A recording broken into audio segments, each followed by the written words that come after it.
ये वाला वीडियो पिछले 3 एपिसोड से भी ज्यादा इंपॉर्टेंट है और मैं बिल्कुल मजाक नहीं कर रही हूँ कि तुम एक बार स्केचिंग के बिना डिजाइनर बन सकते हो। तुम एवरेज ड्राइंग स्किल्स के साथ डिजाइनर बन सकते हो, लेकिन डिजाइन थिंकिंग के बिना डिजाइनर नहीं बन सकते। और ये बात मैं कहीं से पढ़ के नहीं बोल रही हूँ, मैंने खुद ने एक्सपीरियंस करा हुआ। मेरे साथ कुछ लोग थे जिनकी स्केचिंग मुझसे 2x बेटर थी, उनकी रेंडरिंग बेटर थी, उनकी लाइन क्वालिटी बेटर थी, उनकी ड्रॉइंग देख के ये लगता था कि तो पक्का क्वालिफाई करेंगे, लेकिन फिर भी उनके मार्क्स कम आए, उनकी रैंक कम आई, मेरी उनसे बेटर आ गई। तो प्रॉब्लम उनकी ड्रॉइंग में नहीं थी, प्रॉब्लम उनकी थिंकिंग में थी। एंड ऑनेस्टली यही वो चीज है जो डिजाइन को आर्ट से अलग बनाती है। अगर तुम्हें सिर्फ स्केचिंग, पेंटिंग, विजुअली अपीलिंग चीजें पसंद है तो आर्ट तुम्हारे लिए बेस्ट फील्ड है। लेकिन डिजाइन सिर्फ क्रिएटिविटी नहीं है। Design is creativity plus logic, creativity plus problem solving. अगर तुम डिजाइन थिंकिंग डेवलप करना स्टार्ट कर दो तो मैं तुम्हें गारंटी देती हूँ तुम डिजाइन में बहुत आगे निकल जाओगे। क्योंकि ज्यादातर लोग क्या करते हैं, इंटरेस्ट खोलते हैं, इंस्पिरेशन लेते हैं, कॉपी करते हैं, लेकिन वो ये नहीं समझते कि ये डिसीजन क्यों लिया गया है, ये शेप ऐसा क्यों है, ये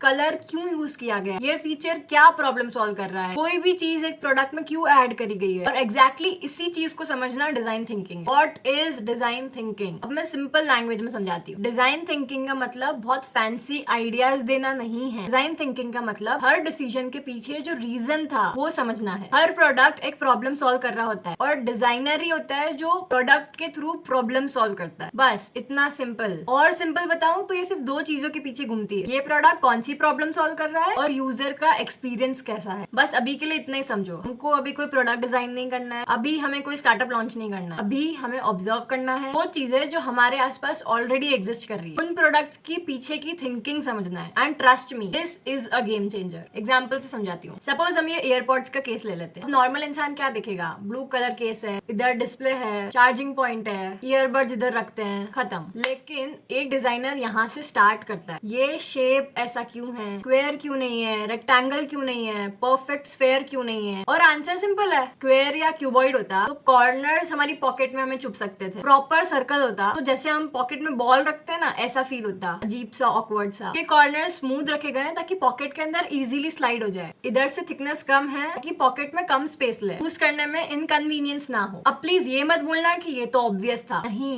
ये ऑब्वियस नहीं है। ये हमें लगता है कि ये ऑब्वियस है क्योंकि हम सालों से यही प्रोडक्ट्स यूज कर रहे हैं ना, हमने इसको हमेशा से ऐसा ही देखा है, तो हमें लगता है कि ऑब्वियस ही है, ये तो ऐसा ही डिजाइन होगा। लेकिन ऐसा नहीं होता है। जब एक डिजाइनर इससे स्टार्टिंग में डिजाइन कर रहा होता है ना, वो एग्जैक्टली यही सारे क्वेश्चंस प्रोडक्ट से पूछता है, तब यही सारी चीजें उसे कॉन्शियसली डिसाइड करनी पड़ती है। और यही डिजाइन थिंकिंग है। अब और क्वेश्चंस पूछते हैं, मटेरियल ऐसा क्यों है, ये ऐसे ही बंद क्यों होता है, इसको ओपन करना इजी है या डिफिकल्ट है, एक हाथ से यूज हो पा रहा है या नहीं, अगर ये हाथ से गिर जाता है तो कितना डैमेज होने की पॉसिबिलिटी है, इसका जो डिस्प्ले है वो क्लियर है या नहीं है, डिस्प्ले यूजर को कंफ्यूज तो नहीं कर रहा है। मतलब हम बस देख नहीं रहे, हम एनालाइज कर रहे हैं पूरा। अब एक वाटर बॉटल देख लेते हैं। अगेन नॉर्मल इंसान क्या बोलेगा, बॉटल है, पानी पीने के काम आती है, बस। बट एज अ डिजाइनर हमें क्या पूछना है, इसकी कैप इतनी बड़ी क्यों है, इसका ये फेस और बड़ा हो सकता था क्या, इसमें ओपन करने के लिए ग्रिप प्रॉपर है या नहीं है, यहाँ पर ये लाइंस बनी होती है ना, ये ग्रिप के लिए, इसको सिर्फ ट्रांसपेरेंट ही क्यों रखी है, ट्रांसलूसेंट भी तो बना सकते थे, कलरफुल भी तो बना सकते थे। आंसर यही है कि दिखाना है ना कि अंदर का पानी साफ है, इसीलिए जरूरी नहीं था ना कि ट्रांसपेरेंट ही बनाए, अंदर का पानी क्लियर दिखाना है। इसमें हैंडल बना सकते थे या नहीं, इसका ये वाला शेप क्यों दिया हुआ है ताकि ग्रिप आसानी से हो, ऐसे भी नहीं फिसले और ऐसे भी नहीं फिसले। अगर इसका opening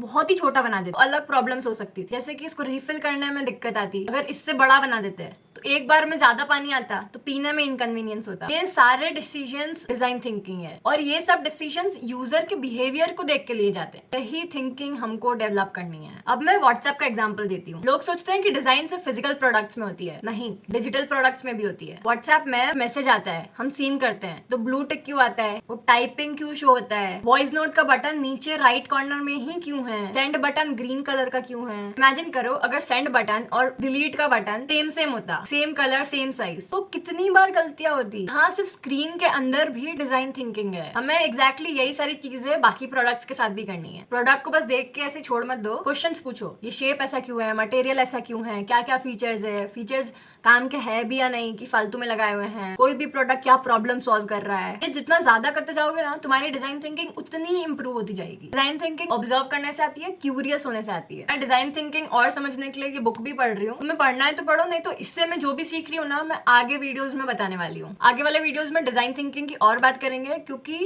as I told you, this is the most important part of design and I hope तुम इसकी इंपॉर्टेंस समझोगे। Bye bye.